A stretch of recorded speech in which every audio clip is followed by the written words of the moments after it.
आज मुंबईमध्ये मुसळधार ते अतिमुसळधार पावसाचा अंदाज वर्तवण्यात आलाय। मुंबईमध्ये रात्री मुसळधार पाऊस, सखल भागामध्ये पाणी साचलेलं आहे। मुंबईमध्ये सकाळपासूनच ढगाळ वातावरणासह पावसाची रिपरिप सुरू झाली आहे। मुंबई पालघरला येलो तर ठाणे, पुणे, रायगड, रत्नागिरीला ऑरेंज अलर्ट देण्यात आलाय।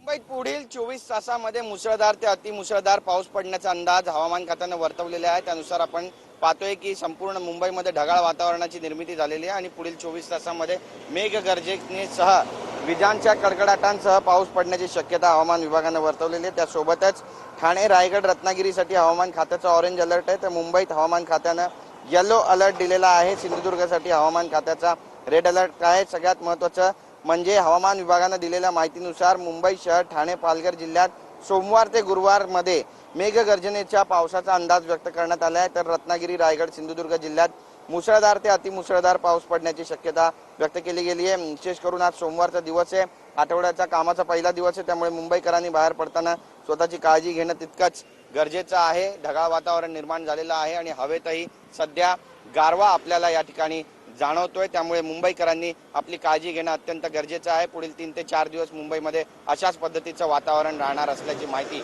हवामान विभागाने दिली आहे। कॅमेरा पर्सन रोहन गायकवाडसह गिरीश गायकवाड, TV9 मराठी, मुंबई।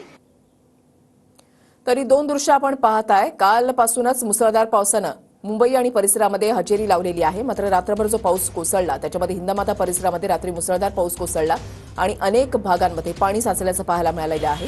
हिंदमाता हा भाग सखल भागामध्ये नेहमीच दरवर्षी जे आहे ते पाणी साचत असतं। यंदा हेच दृश्य जे आहे ते पाहायला मिळत आहे आणि दादरमधल्या टीटी परिसरामध्ये पावसाचं पाणी साचल्याचं चित्र काल पाहायला मिळालेलं होतं। अनेक रस्ते जे आहेत ते जलमय झालेले होते। हिंदमाता आणि दादरमधल्या दृश्यानंतर आता साकीनाका, पवई रोड परिसरामध्ये रात्री मुसळधार पाऊस झाला। वाहन चालकांची चांगलीच तारांबळ उडाल्याचं पाहायला मिळालं आणि कांदिवली, बोरिवलीमध्ये सुद्धा रात्री जोरदार पाऊस झाला। रस्त्यावर पाणी साचलेलं होतं। लहान मुलं या ठिकाणी येऊन जरी खेळण्याची मजा लुटत असली तरी जनजीवन काहीसं विस्कळीत झाल्याचं पाहायला मिळालं।